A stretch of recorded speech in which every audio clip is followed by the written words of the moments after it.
Oli ku There Is Still Hope, chano yesubi. Nemirembe mu Yerusalemi ekijja ekyo kusabira anange nesabira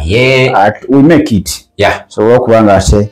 tuba kitundu kyakubiri kye tutandise n'oluyimba olwo Yesu anaatera okukola ki okudda kama tukwebaza kubanga oli mulungi kitiibwa kikyo n'amatendo oli mutukuvu jangu ofuga okuyita mu Kristo Yesu omwana ya Katonda omulamu. Amina era amina ddala nange nkulamusaako mukwano gwange yeekumira ku The Still Hope okola kyamaanyi nnyo nnyini ddala okubanga ate otugoberera okuyita mu Mukama waffe Yesu Kristo. Amina. Kakati tusigaze ennaku ntono okubanga tumalako kalenda ssebo ey'ekizikiza. Omanyi kalenda ziringa za mirundi 3. Tulina kalenda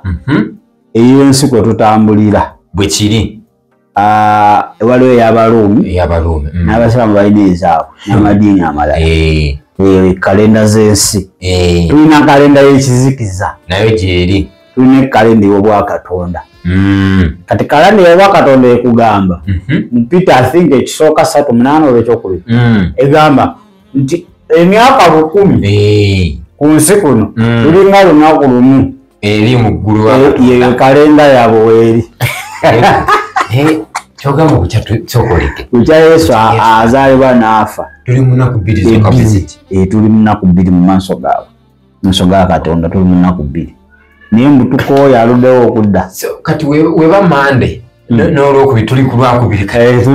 tuli ku Lwakubiri oba ssaawa mmeka kati tuwaddawaddako lwakusatu ate tukyali mu ssaawa oba wakumakya good morning zezo kalenda ey'ekizikiza essebo ey'Obwakatonda n'ensi tezirikwatagana. n'oba oyagala otya tezisobola kati ey'ensi ekugamba mpulira era 24 ogw'ekkumi mbu naku Lwakutaano bwe kiri 25 ey'ensi.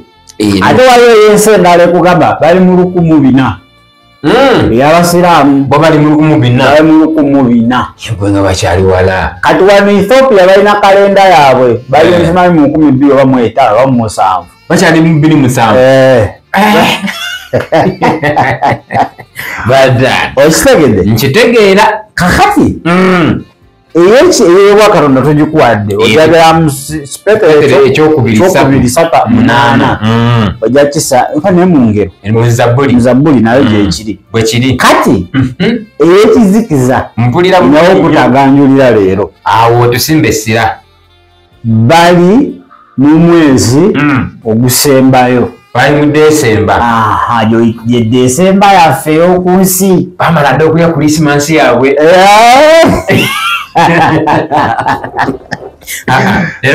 ebifugabi bwebwena dda nkyesa 25 kitegeeza babiryanca nsinja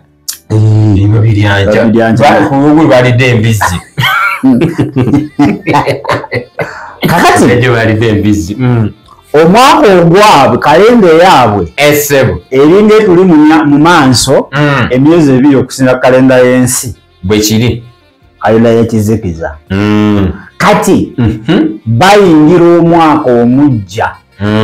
Novemba nga lumu bayingira omwaka omupya. Tulira bulungi nnyo era balina eventi ebayingiza mu mwaka omupya gye bayita Halloween's Day. olunaku lwa Halloween ku mikolo emingi egyo baba beebaza baba tujja biraba byonna bwe kiri mu ssiri eno gye tutandise paka we tunayingira Novemba ogwa Novemba.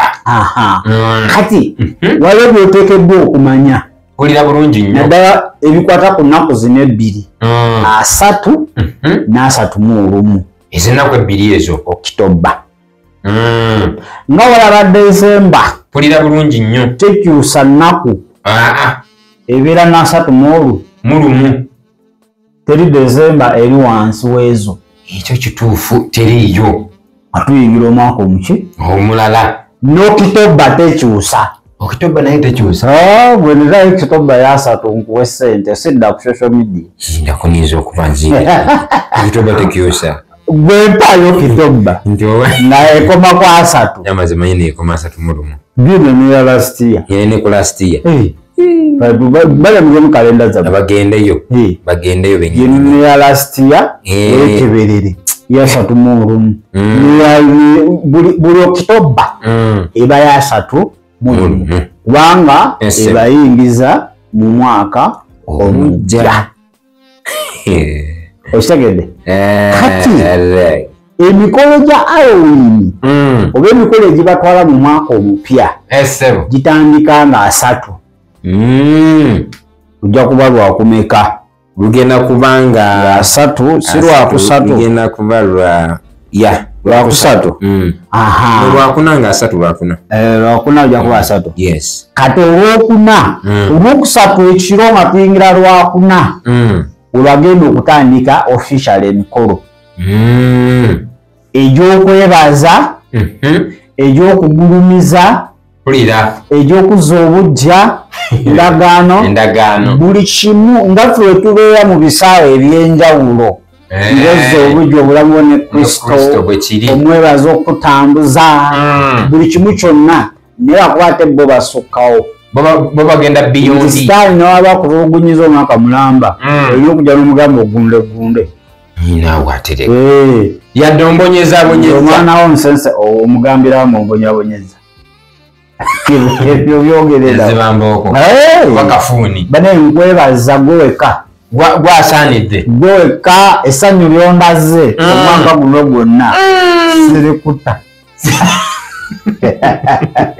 siri kuvaako kabaani bundongo muli muti tuli tuti n'omutwalira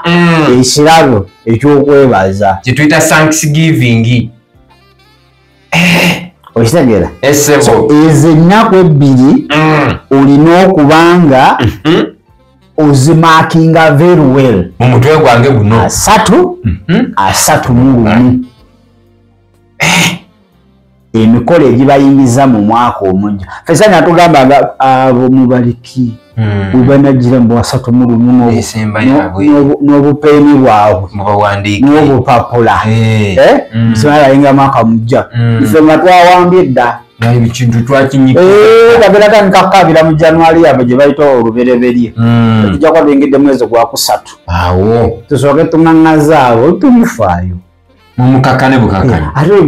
ekisooka bagenda kujja babisabire bupapula babulekawo abo babuze babutereke tebaana kuddamu bisabira bikoma abo tebabatiisa tebabakangakanga kati ffe tulina obbasooka kubanga webatusookayo kijja kuba kizibu mbasookayo kiba kizibu sitaani takkiriza omusookayo era omusookayo awo oba omumazi omutayiza ayagala akusooke ojje ng'akulengera ati buli kyobala ng'alengera ati ng'akulaba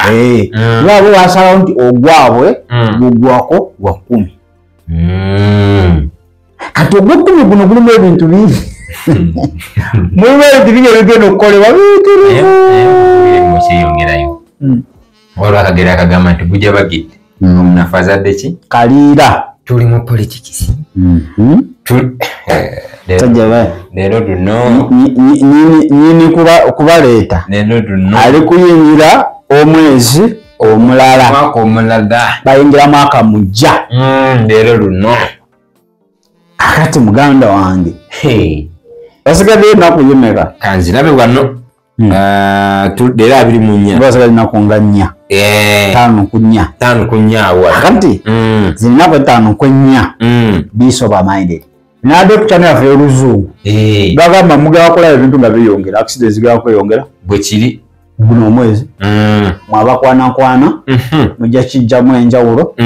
oshegedde esebo public transport be careful bwe kiri kubanga mu guno omwezi bagula gates emiryango wakati w'abafu n'abalamu emiryango egyo bazigula the gates between the dead and the living are opened zigulwawo era bamalayika b'ekizikiza bakkirizibwa okujja ne beeyagalira ku nsi eno ennaku ez'ebbiri ne bakola buli ffujjo omuntu wakwanira omulaga nti no munange namukwana kale nga asatu mu musiddanga mu kumulaba muganda wange bikomaawo must be careful jizine naku nzibu nnyo bakwana baje kijja kale tugenda kunnyonnyola akawanvu n'akagga akakwata ku 3 n'asatu n'olumu era introduction tubadde tukwanjulira package gye tugenda otambuliramu bwe kiri muzina ennaku ola tugamba muleme kutambula nga bazibe ng'abatalaba bidebe nteraga bikugamba kati banamusangawo nowazikontolidisi naye ng'amazima sitaani ayagala atusinza amagezi ayagala atusookeyo nnyo buli kimu ayalabe number 1 tulaba Ezekiel ne Isaya agamba nja kugenda yegulumiza waggulu w'entebe y'oyo ali waggulu ennyo buli kimu ayagala kwegabya yaffe n'abane mu nsi nze temufaayo naffe tukola obwakabaka ne bakkiriza abamu basirwala ne bakkiriza era baali nabo batigomya ensi batigomyaki ensi eno kati beesunga nnyo zino ennaku ebbiri zino kuba nabo bajja kuno kubanga eri tosobola kujja n'ozuuga kuno nga toze missioni basooka kuwalukusa tomala gazunga naye kati zino ennaku ebbiri azunga bakiyita free will zunga tukutadde oba ofubutukiramu Argentina oba Uganda gwamanyi naye kati gwekolaki gwezunga it's their freedom day era balina lunaku lwa freedom their liberty day lunaku lw'eddembe naye nga that liberty day gye bayita liberty day era bajja kutulugunya ebagadde yatomentingidde tebakukkiriza kati awo alina keyatereka akaali kamuwula olwo naye wakajjayo n'agaa naye kenensasuze kakangire ensasule zize ennaku ebbiri era ekiro ekikeesa nga 3 jabondo nga bagulawo gijje gitaayaye oshegede esebo gigenda kujjira mu formats ez'enjawulo bachefu abavuzi b'amamotoka saluuni kibala nti mu guno kutandika Novemba masaluuni mangi gagenda kwemployinga bagenda funa abakozi naye mmwe nti munaye baleese akapya bakalese ka sister nama iro ndokalako Novemba December January notaddamu kalaba November December January siddamu kalaba myezi ebiri amaze umanyi obwongo bwakuŋŋanyiza obw'abantu buli muto gwakwatamu brain wash kasa kukwata mukwata kabaka weddemu ng'agenze kale katwetoolemu katono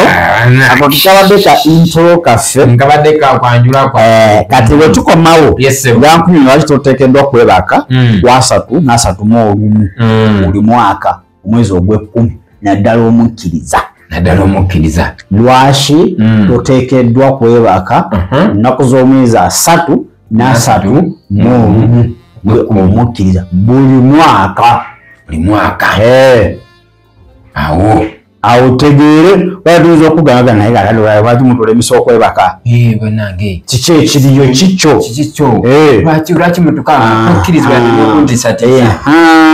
katereka tujje tukunyonyole gwe mwenyi lijja kuba tulunamalayo ogamba nzikiriza nga tewali ankase